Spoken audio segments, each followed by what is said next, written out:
Well, boy, if you like comedy, are you in for a treat today?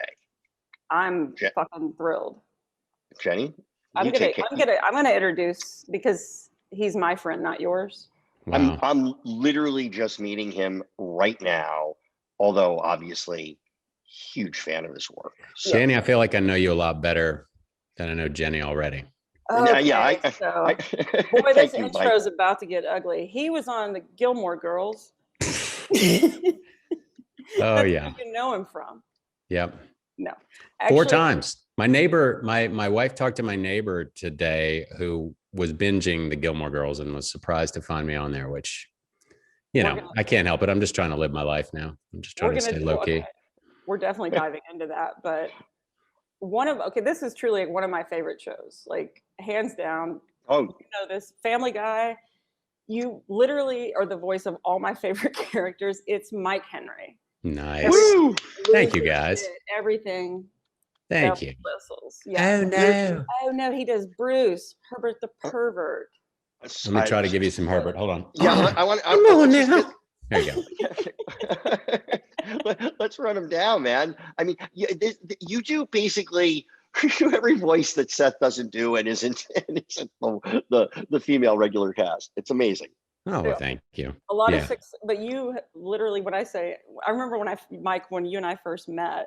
Yep. I couldn't wait to talk to you because you do one of my favorite accents, which is a Southern gay gentleman. Mm-hmm. He goes by Bruce, and they're here. Mike even mailed me a Bruce. Oh my God! A Bruce action figure with the CPR doll. Yeah. And Oreos. But that is amazing. Oh, nobody drank any of the coffee. Only a few of the Oreos. Yeah. Yeah, that was back in the day. We'd sit in this random building on Laurel Canyon across from Gelson's next to the 4 and 20 pie shop and pitch jokes and make characters back before we were even on TV. I was on Just Shoot Me at the time, and I was doing the rounds because I was leaving. You mean JSM? JSM, we call it JSM. Yeah. The shoot. And I was leaving that show. And I was like shopping around what my next thing would be, and I actually met at that building. I met with Is it Dan Palladino? No, I met with Seth and David Zuckerman. Yeah. So and it was there, and I just seen that the little short film he made where he's like walking out of laughing at Philadelphia. Yeah. And I was like, oh, I feel like this would be a fun show to work on. I didn't ultimately get it, but and I'm not bitter. Son of a bitch. You shouldn't be. Yeah, I mean, showbiz will never make you bitter. I went on to great success. That's all I'm gonna say. You have done very well.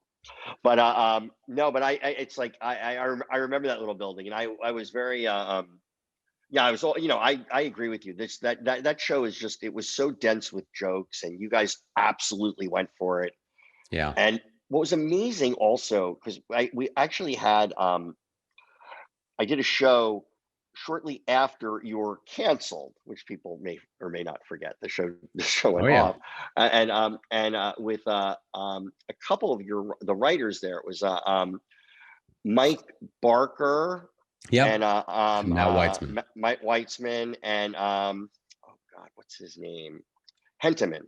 Mark Henteman. Yep. Yeah. And they were all on a show I was doing for the WB, and we're constantly talking about, like, that just seems so crazy that show went off the air. It was like it was so quotable, and then of course it came back bigger than ever, which never happens.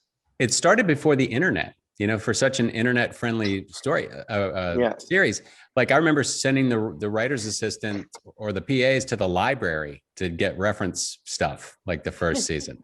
Wow. Yeah, Art literally. Catalog and everything. LexisNexis. Yeah. Yep. I actually remember, when it was canceled, I was in college when it started, and I remember Family Guy was up against Friends. Yep. And I'm like, how? Really? So I would watch and Survivor. Oh my God. So I would record, record Friends, and I usually would record Family Guy and watch Friends because I would want to rewatch Family Guy. There you go. Funny. And I'm like, how? And so when it was canceled, I was like, well, how the fuck did you even give them a chance to survive when you put it against Friends? Yeah. Like No, that. we started after the Super Bowl, and then we were on Sunday nights, and then some politics came in and we got bounced around and not really promoted, and ended up Thursday nights at 8. And then, the ratings were crap. And, I think it was the kind of thing where the champions who brought it, the people who championed it at the network left. And so Yeah. it was, everyone had their, has their agendas and wants their shows to do well that they've developed. And it was something like that. I don't really know the details, but we were down for a couple of years, and then late night brought it back. Was How it shocked were you? Because it never happens. Oh, sorry, you go, Jenny. I cut you off. was it Adult Swim or was it the DVD sales? I think it was both.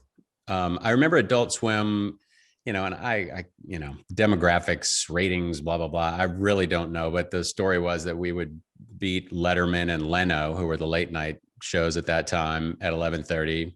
We beat them in the key demos. Yeah. And so, and the DVDs, I heard some story like they expected to sell 100,000 units of the first couple seasons, and they sold 3 million or something. It was, clearly they had their finger on the pulse when they canceled us. Yeah, that was a story I'd heard. It was the DVDs. So, because I can't think of another time what happened with Family Guy's ever happened, where a show is canceled and then brought back to the very same network. Yeah, after brought back with a 35 episode order, no less. It was, all in. So that was exciting. Was it like being married and then somebody cheated and then they came? And then and then they got another woman pregnant with American Dad and then came back. That was Danny Smith's joke back in the day. That's really funny. Because actually Barker and Weitzman, who you just mentioned, yes, I know, co-created American Dad with Seth when Family Guy had been canceled. I remember. So here we go. Blended family. You must have been so, you couldn't, when you first heard rumblings about it, that this could happen, were you like, bullshit, this is not going to go? Or well, no? Seth and I were very tight. And so he sort of kept me in the loop. And there was a lot, wow. It was kind of like, week to week, we would talk about it. And it at one point seemed dead. And I had the foresight to not go get another paying job. I just started shooting Kicked on the Nuts because my brother and I thought it was funny. And so we did this. Never not funny, by the way. We did a web series that that wasn't real. We didn't really kick people in the nuts, but it was this hidden camera show parody thing that we made $0 on. So that was a good business decision. We just went out and shot this shit with our friends and put it up. That was it. Oh, it was hilarious. And your brother, by the way, loved it. He was a fantastic. Yeah, my brother Patrick passed away 5 years ago almost from diabetes. And but he was funny as shit. And he actually was Seth's roommate or one of his best friends in college. And that's how I met Seth and got involved with Family Guy. And how did you get in? But how did you get involved? Like with voice acting? Was that something that you wanted to do? Like, how did you get into doing that? I just always imitated people my whole life. And before I even pursued comedy, I was always the guy in the smoke-filled college room imitating everyone. And so I had it in me. And then I just scattershot. I was doing improv. I was auditioning for commercials. I was studying Brownlings. I was studying UCB. I was doing voice stuff that I made myself a demo and got a couple little local things here and there. And then I did a bunch of character work in one of my brother's student films, and Seth and I cracked each other up, and there you go. That was my break. 8 years into the pursuit. Wow! And where did you grow up, and when did you come out here? Yeah, I grew up in Richmond, Virginia, and my parents were artists and divorced, and all I wanted was a normal family. So I went to conservative Washington and Lee University, where I thrived, frankly. I had a great time. I was a big frat guy and class president and all this kind of stuff. And oh, that's awesome. And a year out, I was working in advertising and realized pretty quickly that I would much rather prank call my bosses than deal with marketing numbers. And so I just said, fuck it. And I moved to LA when I was 24 and started doing Groundlings and stand up and waited tables at the Brentwood Daily Grill, waited on OJ and Nicole Simpson. Wow. I was actually living, I had an apartment back then, like right at the time of his, of the murders, like about of the allegation. It. Yeah. Right. Allegedly. But I was very near the Daily Grill. I was Where? there all the time. Where'd you live? I lived behind The you know where it was okay. You know the San Vicente there, I think was Sure. what the Daily Grill was on. Yeah. If you went up Barrington Yeah. towards Sunset, the first street, you make a left. I can't remember what it was. It was behind Montana. the supermarket. Yeah, it was behind Yeah. the supermarket, and there was just a condo there that my my fiance at the time was renting, and I would go there all the time. I bounced around. I lived on Goshen, Kiowa, Barrington. Wow. Yeah, those were the ones. I loved that time. I had no freaking money, but I was free as a bird, and I was pursuing what I wanted to pursue, and it was the best time. Oh, absolutely. It was super fun. And I do have fond memories of it as well. So, well, but I find it interesting, Danny, you don't know this, but Mike doesn't live in LA. Yeah, I'm in Virginia. He lives in Virginia. I'm in Virginia. Yeah, I didn't even know, in Richmond, Virginia. I didn't even know Virginia existed. It's here. It's wonderful. But I think it's because you're able to do your voice work and you from your home. Yeah. Yeah. And you don't have to raise your child. And no, I got 2 kids. I got a boy who's about to be a senior in high school, and my daughter is a rising 7th grader. And it's a great spot to be for now. We're still looking west one day, but it was a good time to come back. I'm thankfully was here during the COVID stuff. I mean, it was you can go outside and walk around, or you could at any point, you just throw your mask up when you walk near anybody. But when I visited LA in March this year, my God, you guys have been through it out there. I mean, it's been rough.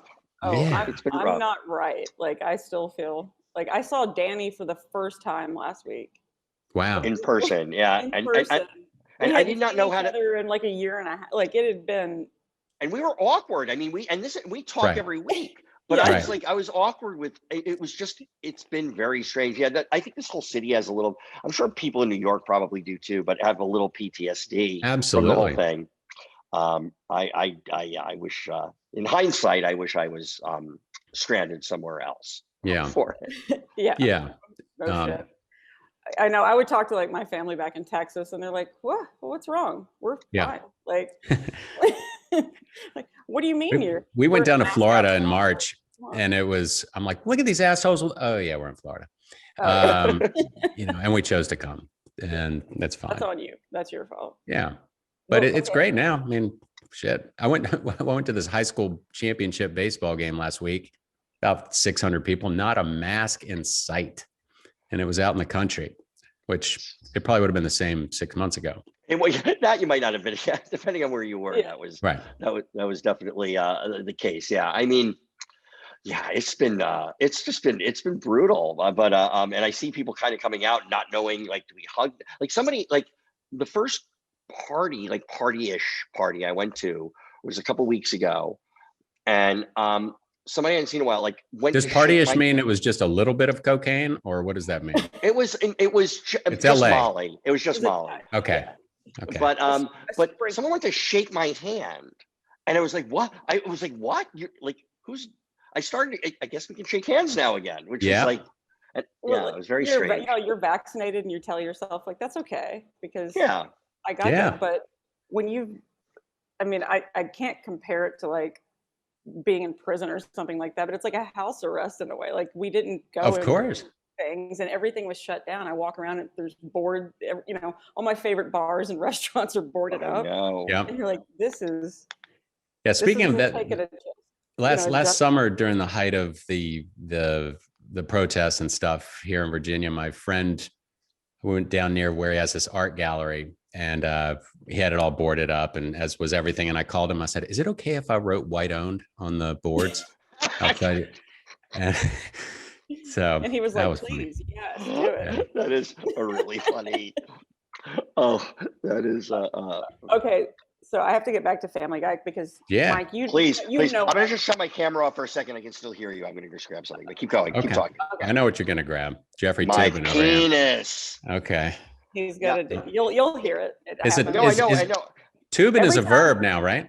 Right. Yeah, like every time we're about 15 minutes into the podcast, right, he always has to excuse himself.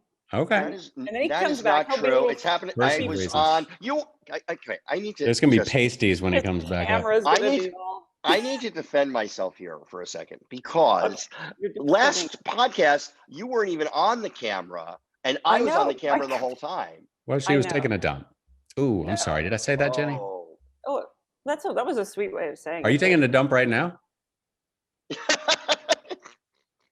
She's making the face. Like, no, I'm not. Okay, so ask the Family Guy question. I want to hear about this. Okay, so all the characters that I love. I mean, did you created all these? Like, when did you? Like, was it something you created with other people, like Herbert, Consuelo? Well, Bruce? I'll just go sequentially. We were fleshing out Peter's group of friends, and I had literally just played basketball with this dude in Virginia from Maryland. And so I just started talking like Cleveland in the writer's room. And, you know, Peter and Quagmire were in the scene, and there's a lot of kind of rat-tat-tat, very quick paced stuff. And Cleveland just took a deep breath. And like Peter and Quagmire, both Seth. Yes, absolutely. Yeah. Both Seth, and talking real fast. And then I just slowed it down with a Cleveland line, like something like, sometimes it's nice to enjoy laughter, you know, just random. And so then that stuck. And then Herbert was just a folksy old guy that I worked with at a grocery store in high school. And I would imitate him back then with this old voice, you know, as if he's squeezing women's boobs as he's, you know, putting the groceries in the car. Yeah. Whistles. That whistle. Yeah. Come on now. Sodomy. I know. I love the whistle. Like the whistle part of that is just like, it's so precise. And a question I was going to ask, like, was that based on someone you knew? And of course it had to be. Sort of. I mean, it was an exaggeration, but you know, there's nothing folksier than an old whistle, you know, an old folksy pedophile. It would. No, when you say that, I'm going to say this person's name. I don't mean to connect the two. Okay. It was with the whistle, but Dan Rather has a whistle. Oh yeah. When he speaks, he does this whistle, and we've done some bits on that. Alex Sullivan pretty much nails him. If you've seen that Family Guy bit or two. Yeah, and I by the way, love Alex Sullivan. I think it was the first episode that Herbert was on, and I vividly remember losing it laughing because it was at the end of the episode when he left all the voicemails, the answering machine. And I'm sure it also in my head, I was like, what a cost-cutting way to just have all the characters are frozen and you just hear, where are you? When are you coming back? Like, your fat ass back. Yeah. So that, and then Bruce, like you said, that guy's all over the South. Any weird little kind of antique boutique, you know, it's, oh, hey, I you know, you look over there at them trinkets. That one's from the Civil War era. It's like, oh, that's cool.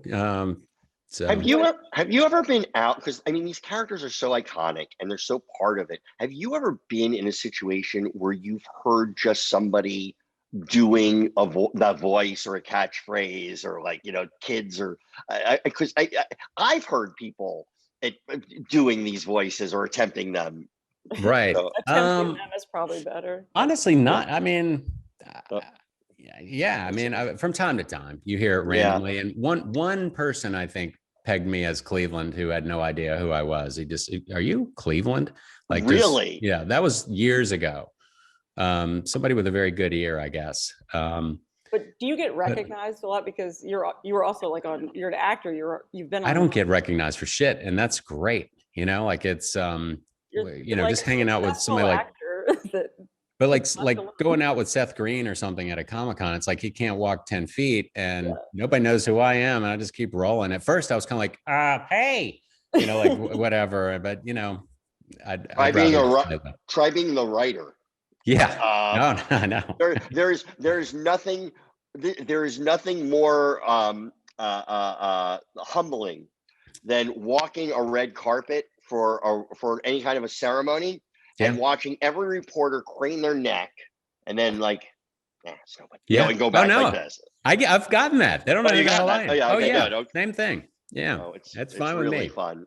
I don't care. Who's the character that you love the most that you've done? Well, you know, it was Cleveland, and now I'd have to say Bruce. You know, I don't know. Yeah. I like him. Consuelo was always funny to me too. It was just like this kind of. Oh yeah. Well, Consuela, I actually had a cleaning lady who would not do anything that you really like, can you start in the other room? And it was kind of like, no, I start here.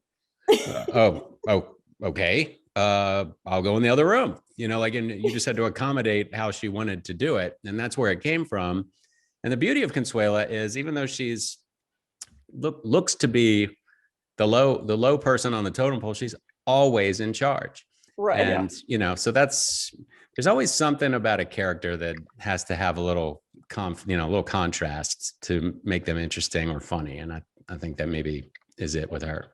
Well, like when she kicked Brian out of the house. Oh yeah, doggy afuera. Yeah. Doggy afuera.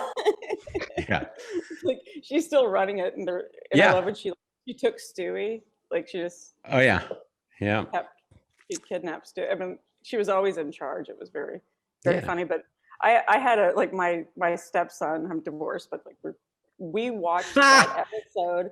I'm just kidding. We watched that episode, the Poltergeist. Yep. Episode Petergeist. Petergeist, yeah.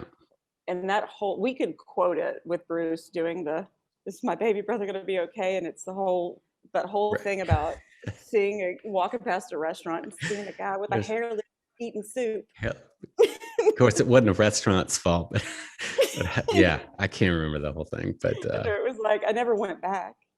I mean, right. It wasn't the restaurant's fault. I just didn't want to get right with somebody dying to get some information about their deceased relative. Right. Yeah. I have not. That one I haven't seen. I have to see that one. I have to see it now too. I gotta watch it. I really like the one we watched in the Modern Family Room.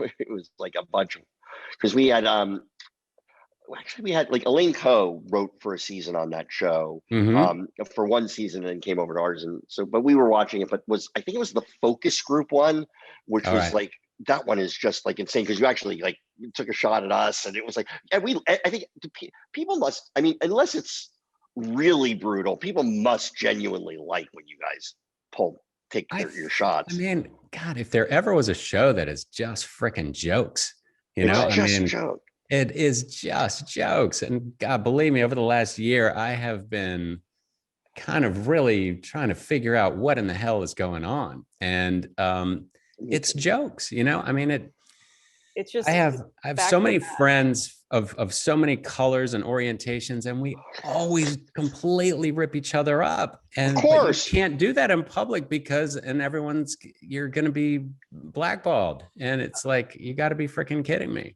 But there's one of my things that I was doing during the whole pandemic that brought me joy was looking at reaction videos on YouTube, like people watching something, and how funny it was. A compilation of every dark, horrible joke on Family Guy, and then watch people's reaction to it. Oh, great.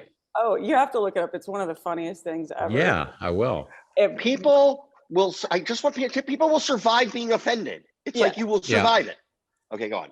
Well, that reminds me, I just saw something that Seth Rogen had said. He was like, comics need to get over like the cancel culture and just realize some jokes don't last. Like, they don't withstand the test of time. Like it works then, and then you cringe when you think about that joke 10 years ago. Well, why do you cringe? I don't, but you cringe based on what people will think now. I mean, if you have to stop and think about whether it's okay to laugh at something that's funny, that's fucked up. Yeah.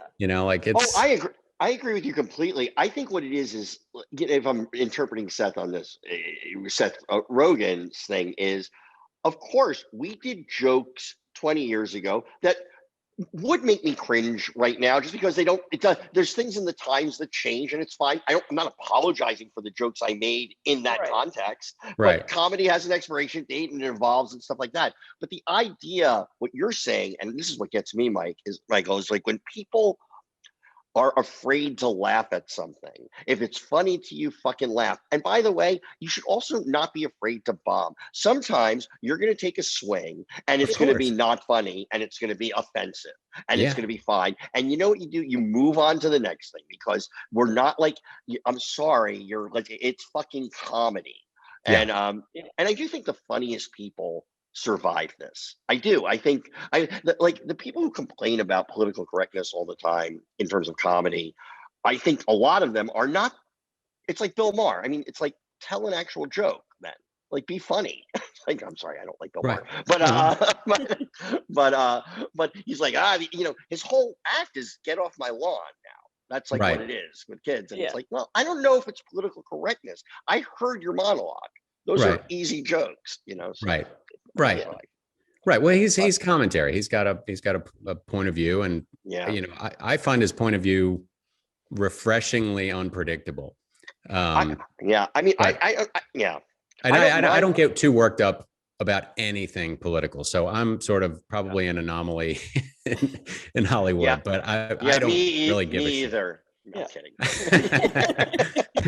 No, it boils down to just individual relationships and conversations and being cool to people that you come across. And it's the old Carlin stuff about groups of people suck, and individuals are great.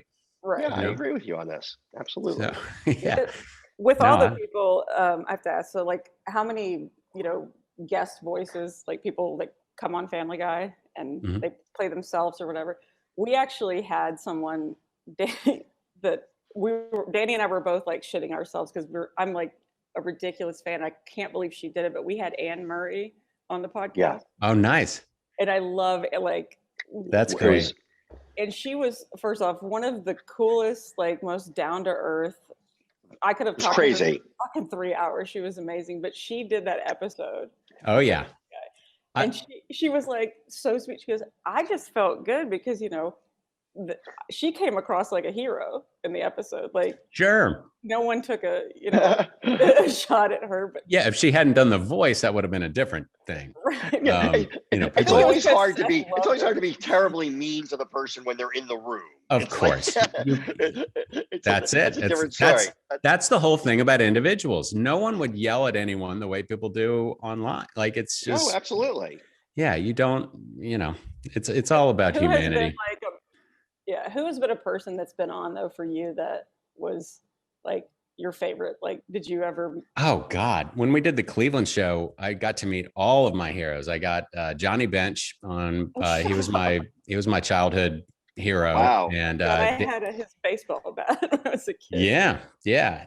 David Lynch, who's my favorite filmmaker, was recurred on the Cleveland show, and I got to sing a song with Earth, Wind, and Fire. So those were the top three. It's called "Get Your Hump On This Christmas," and it's available. It's out there. I don't know why no one's heard it. I didn't realize that. Like, were you in the room and sang with? Oh yeah, no, I mean absolutely.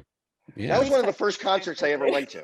Yeah, Earth, Wind, and Fire at Madison Square Garden. Oh, that's great. It was. I'm a huge fan of that, and by the way, a huge fan of David Lynch. I mean, I would put Mulholland Drive at the top of my my top two favorite movies of all time. Really? Okay. And who what else? What's the other one? Well, of the David Lynch stuff, or when you said top two movies of all time. Well, let's say top three movies. Well, the other one is Geely and Space Camp. So those are it's those, and then that's Mulholland good. Drive. Yeah, that's good. Well played. So yeah. Space Camp. We seen Space Camp. It was just a ragtag group of kids. Yeah. And they didn't agree on anything. The space shuttle accidentally takes off and they go into space. And they now know what. Now these kids actually have to work together as a team to get this thing down. Right. And all those little things, the wisecrack, like all their skills come together. And you know what? When they land on Earth, they're richer for the journey. And I think the audience is too. Right. That's good. And then do they go back to their tribes and all hate each other? Yeah. Probably. 100%. Yeah. No, that's a good description of the movie. I like it. Thank you. That was a movie that was one of my favorites as a kid, and then I rewatched it recently. Oh. And wow, did that not hold up? It's like Pringles. It's like, God, Pringles were so good. And then you eat a Pringle now and you're like, God, I have to go diarrhea. It's like, I want to just say, I've never really seen Space Camp. I saw clips when it was there, and I could tell you, I feel like I told you the movie though, pretty much. You did. Yeah, you actually did. That is not. What was the one-page script for who was the pilot that landed the thing in the Hudson? Oh, Sully?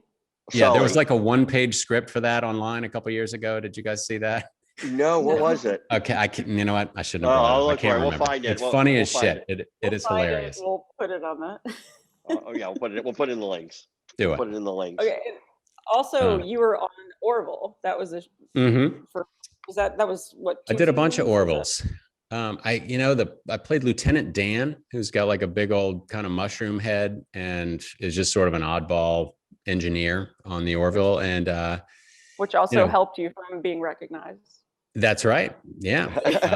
I did that a lot, but honestly, the prosthetics, I just couldn't do it anymore. It was brutal just getting made up. And then, it was a couple hours on, another hour off, and a lot of waiting around for coverage during the day. And it was in a black studio, everything. There was nothing natural about the environment. And I couldn't breathe anymore. So yeah, that thing on your head was like the poop emoji almost. Like, yeah. I gotta see it. We'll put a link to a picture of Michael and that. That set was insane. We had to sometimes we'd need a swing set, and we used one corner of the stage for some reason. We had to put up a wall for something at the Orville set on the Fox lot. That is amazing. Holy shit, that set. I could not. I never walked through anything like. We did. There were the two sets that really impressed me on my time at the Fox lot were that one and the short-lived 1600 Penn, where they had created the White House, and it was they had the Oval Office. It was insane. Wow, how realistic it all was. So, but yeah, they just took you to another world. It's all pretend. It's all pretend. It's all pretend. It is. But that set is something else. I took my kids on it when they were younger, and it was really cool to be able to walk them. And one day when we were shooting, Neil deGrasse Tyson showed up. And so really I got to talk to him as an alien, like it was a very random day, but was he like, and he was like, this thing wouldn't work. That right. Get this. Yeah, exactly. Yeah. The physics are all fucked up. Yeah. I'm sorry. I'm cussing on your podcast. Can I cuss on your podcast? Michael, let's watch the language, please. Okay. I'm kidding. I'm teasing. I'm one of the hosts, so I think no. Okay. It's pretty gross. Let's fly with the fuckies. Exactly. Okay. All right. We like it. We want F dodgeball. Just all right. How about queef? Oh my God. You might be the first person to say queef on this podcast. No, right. Anne Murray. and then he's like. Right. So this is number 2. That's good. That's good. Did you do stand up, Danny? I did. This is a long callback. Yeah, I'm starting it again, but it's funny. But yeah, it was like right before the pandemic. Actually, in the year before the pandemic, I was like flirting with doing a little stand up, and I put together like maybe 7 minutes, and I was just doing it, not telling anybody. And then Jenny calls me up because she's headlining the Improv in Washington, and she says, "I need like an opener." And I was like, I have like 7 minutes. How much would you need? It's like, about 20. And so that weekend, I just like nice. All my jokes, writing and doing it. But I wound up doing 4 shows with her, and it was like, how'd it go? First one a little rocky. After that, they got better. And when you're seeing Jenny and even the woman who was hosting, who was like a skilled comedian as well, and all, I knew I had a long way to go, but it was. But because they're so good, but I got the bug again, so I've been writing. That's great. I did. I'm sorry. Go ahead. No, I was gonna say that was the weekend. Like we did a weekend of shows, flew back, and then everything locked down. And then everything shut down. Last flight I was on. But go on. What were you saying? Shit. I did the Judy Carter stand-up comedy workshop in 1990. Wow. She wrote a book called Stand Up Comedy, and she taught a workshop. I actually remember this book. Yeah, I'm still friends with Chris Frangiola, who was in my class then, who did stuff with Chelsea lately back in the day, and he's doing a lot of other stuff. He's touring. Adam Ray is actually going to be in Richmond, I think, next weekend. So I'm going to hang out with him. He was just on the podcast. I know. Doing it Nation favorite. Yeah. Great guy, hilarious guy. And yeah, I always kind of want to do stand up, but I don't ever do it. Maybe one day. I will say I did stand up I started doing stand up when I was 17 and did it like through college, had no material, was just kind of doing an impersonation, and like got out of college and couldn't coast on just my charm. And I gave it up. But coming back to it with all the scars I have in my many decades on this planet and all the fuck ups I've made, it's so much. Also, not having to rely on it as a sort, like already having accomplished something somewhere else, it takes all the Right. pressure off. Yeah. It's like, even though Yeah. I die inside anyway, so I'm really enjoying it. I've been like writing. I just did. In fact, I did a friend of mine did a private open mic, and I did with at their house and with Was other it through a comics. glory hole? It was through a glory hole, and yeah, I mean, I got Classic an name. HJ. I think it was an HJ. It might have Right. been anal. Yeah. I don't know. It's a Okay. glory hole. Who knows? Yeah. It's all the glory. I remember I did when I was trying to develop an act after the 6 weeks of Judy Carter. I did something at the Improv with Mark Launow. And yeah. you remember he was Bud Friedman's partner. Yeah, And I remember. I would be up on stage telling jokes, and it was all about forming your persona. And he just cut me off at one point. He goes, "Who are you?" Yeah. And I was just like, "I don't know. I'm 26. You know, I'm Yeah, just 26. trying I know. to smoke my reefer and get laid, man. Just leave me alone." That's who Um, I are. Come on, man. Yeah, who are you? Who are you? Anyway, Well, are we at the So point what- of the show? Oh, go on. Right now, like, what have you got happening for you right now? What's your? I'm writing all kinds of stuff, and it's been quite an interesting year for me. And I've just got a lot of different perspectives on the business and life and society. And I've basically just stopped being on Instagram or any of that stuff a few months ago, because I just got to a point where I'm like, I don't care. And I'm thinking about Alan Watts, Alan Watts talking back in the 60s about how if you need to validate your life by having, like basically back then, he's like, they didn't feel validated until you saw yourself in the newspaper. And the easiest way to get in the newspaper is to commit a crime. And then at least you see that your existence is documented and blah, blah, blah. And that just kind of hit me with social media for a minute. I'm like, you know what, when I got something to promote, I'm going to jump back on there. But I don't know. I'm not interested right now. I definitely cut back myself. I knew, like, frankly, once Trump was out of office and stuff like that, I just could not. And even leading up to that, it was affecting my mental health to be involved in it that much. And so, like, I absolutely I feel you on this. I think it's. But I don't think anybody's opinions are changed online. I mean, it's really. I'm doing it. I'm changing. Oh, you are? Okay, never mind. All right. You should follow me more, because I my clever turn of phrase and my observations are fire emoji, I think. Okay. So that's good. Yeah, I think it's good. And also, and when someone famous dies, it's always nice to put myself into the story, right? About their death. A picture with them. If I can have a picture with them, right, or just post a picture, and or just talk about how they, what they were there for me in a specific time, just as much as I can.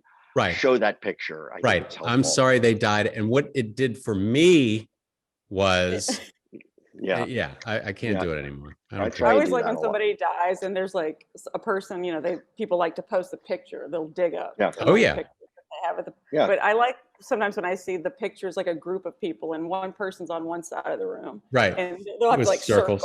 That's funny. For that party in '93, that was me. Right. And shook his hand on the way out.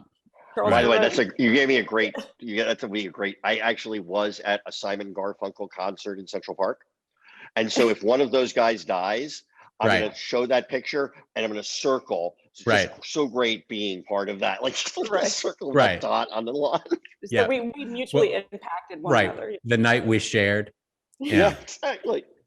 Well, okay, we've reached that part of the show. First of all, it's fucking great to have you on, man. It's like, thank you. You're so, it's fascinating to hear the story, and I hope I get to hang with you in man, for sure, at some point. I really love that, and Jenny too, with Jenny. And the guitar and backup Jenny.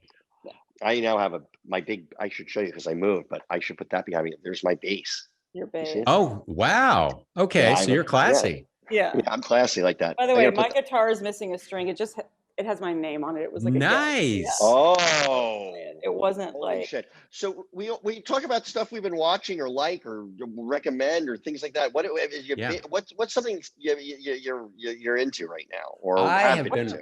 I've just been watching Cleveland Show reruns. Oh, it's so good. Nonstop. That's all I watch. That and Family Guy and old Gilmore Girls. Yeah.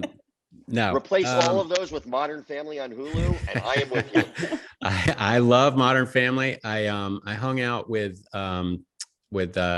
O'Neill out on a vacation once where he goes all the time, and we hung out, and we had actually Ed O'Neill talked to me about a great prosthetic story. He was in some miniseries or something in England. Do you know this by chance?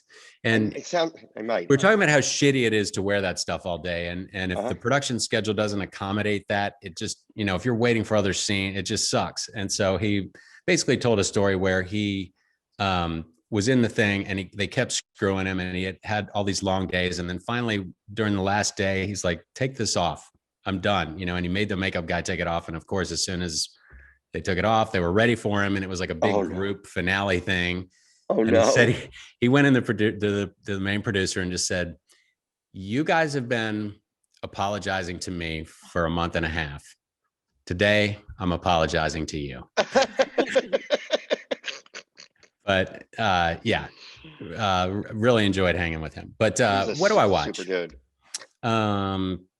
Honestly, we just watch documentaries all the time. We watch Nat Geo stuff. That's what we watch a lot. We watched something on a Mayan temple last night on the Disney app, in Mexico. And it's just all stuff like that. I'm just my wife is really into The Handmaid's Tale. And so I'll be in the other room writing while she watches that. And then what else do we dive into? With the kids, my daughter loved The Mandalorian, so we watched the crap out of that. And I'm telling my agent, hey, I want to be on The Mandalorian. And like, yeah, okay, good luck. And it's all documentary stuff. We watched the one about the triplets who were separated at birth. About the Identical Strangers. Identical Strangers. That was fun. Fucking fantastic. You can't beat real stuff. I don't know. I'll get back into some serious stuff at some point, but right now we're just watching docs and hanging out, ripping bong hits, Oh man, you're so hanging out with kids, doing the reefer. That's it. It's going to be legal here in 1 month. In July, it's going to be recreationally in Virginia. Permissive. Yeah. Wow. Virginia is a wonderful blend of the spectrum of politics. It really is. There are really all kinds of people here, and I actually really like having a wide variety of people all around. I think you get plugged into reality more that way, I'm sure. You do. Yeah. So anyway. Jenny, what are you watching? Yeah. Okay. I cannot say enough good things about. Okay, I've talked about. Let me tee it up. Okay, I feel the same way. That fucking Mayor of Easttown, the finale. Oh, really? Okay, I haven't watched it yet. Oh my God, you're lucky because you can just bend. There's 7 episodes. You don't have to wait every Sunday. And it's great, and it pays off. Holy shit! And it's just one of those who did this, and you think every person you're gonna. No one. Was it Hugh Grant? Did he do it? Always Hugh Grant. Okay, cool. Oh, wait a minute. Is that the murder mystery thing? That was what was that one? Undoing, was it right? The Undoing was Hugh Grant, but this one is what's her name? Kate Winslet, yeah. Yeah, okay. and Kate Winslet with a Pennsylvania accent that I wasn't even on the radar of what a Pennsylvania accent is until I watched. But she's like, "Somebody get my phone," and then it's no, almost like Bruce in a way, but the O. Nay. There's this, but this British girl, murder mystery. You have to watch it. Don't look anything up and let it spoil. I won't. The finale was on Sunday night, and it was so good. And then I also watched that movie on Hulu, Plan B. That was cute. It was like a kind of had that Booksmart Superbad vibe. Oh, cool. I haven't heard of it. Yeah, Natalie Morales directed it. It was like her. Oh, wow. Yeah. Those are my things. What about you? Natalie Morales, the Today Show person? No. Yeah, no. The actress. No. People confuse them constantly. No. Well, I watched this thing that Al Roker directed. I'm kidding. Called The Perfect Storm. Obviously, I love. Obviously, I'm very, very continue to be impressed with Hacks. Oh, and I just watched. I think this kid's a fucking genius. I guess he's 30 now, but I just watched the Bo Burnham Alone. And do you know Bo Burnham or I do. I actually watched it last night. I can't believe that it slipped my mind. I mean, I don't know about you, but it affected me. Yeah. I thought it was like he has so it's just great. I mean, it's like not purely comedy, but it's this thing he shot in his house alone, but he lit it. He did this, it's very with songs, and it's very like he captures the absolute angst and anxiety and hopelessness of. He shot it for over a year, I guess, Right. in there. And I thought, I mean, I don't know where he gets his depth. He was making comedy when he was 20 that like. And he plays piano and sings. It's like he's a musical, Act. I've done a few shows with him, and he's also, I cannot say, he's one of the nicest people. Oh, really? Like, yeah, he's one of the nicest people I've ever met. And his comedy, like I started watching it. I had to stop a little bit because I was like mentally like getting in a bummed out place, because it would go in like in waves, but I finished it. It was really great. Yeah, so that's the one I would the new Bo Burnham special. Holy shit. Yeah. On Netflix. I'm gonna check it out. Yeah. It's like you're not gonna have a laugh riot at it. I will tell you that. Yeah. But it's like he's doing something special, I think. Cool. So I was impressed. Okay, Michael, fucking great. Yeah. You you didn't disappoint. I gotta say, I thought you being on the show. I was not like I thought this is gonna. I think I maybe used the words huge mistake, and this will be a disaster. Okay. And like, is this a podcast or an abortion? Right. But I was so wrong. Wow. Thank you. I mean, unless you really wanted an abortion, then it was that kind of. I'm a kicking, screaming, breathing human being. Right. Thank you. But in Virginia, you could be that and then get aborted, right? Isn't that the? You can pretty much do anything. No one gives a shit here. Yeah. Right. Yeah. Just lay low. Here's a thought. If we can find the Cleveland singing with the Earth, Wind and Fire, that would be a great way to play us out, Guy. And if we can't, get your hump on this Christmas. Yeah. I'm gonna look like a shithead. Yeah, but, Guy. Right. By the way, Guy, do you have anything you want to add? Sorry, problem unmuting. No, it was a very, very good show. I enjoyed it. So we let him talk every so often, and this is what he does. Right. He's living up to that picture. Guy, are you at a drive-thru right now? I am not. Are you high right now? I mean, possibly. We love Guy. Guy's our man. Well, that's it. I mean, look, some people would have like a really solid ending, a real bing bang boom. Mm-hmm. We don't. We just sort of dribble. We just sort of dribble out. Yeah. Right. Let it. Yeah. We peter out. But anything you want to promote or anything before we go? I want to promote human kindness and decency, and everybody calm the fuck down and go out and take a breath. Put your feet on the ground. Say hi to someone who doesn't look like you. Strike up a conversation about what you have in common, and joke about your differences, and just be a California fucking hippie. That's actually the greatest ending. That is the greatest. Look, this guy. You know what you remind me of? When Carrie Strug vaulted into our hearts on 1 foot. That's what you just did for me. That's yes, Carrie Strug. You fucking did it. You fucking did it, Michael Henry. I stuck that shit on 1 foot. We're okay. We're not going to top that. So, good night. All right, you guys are awesome.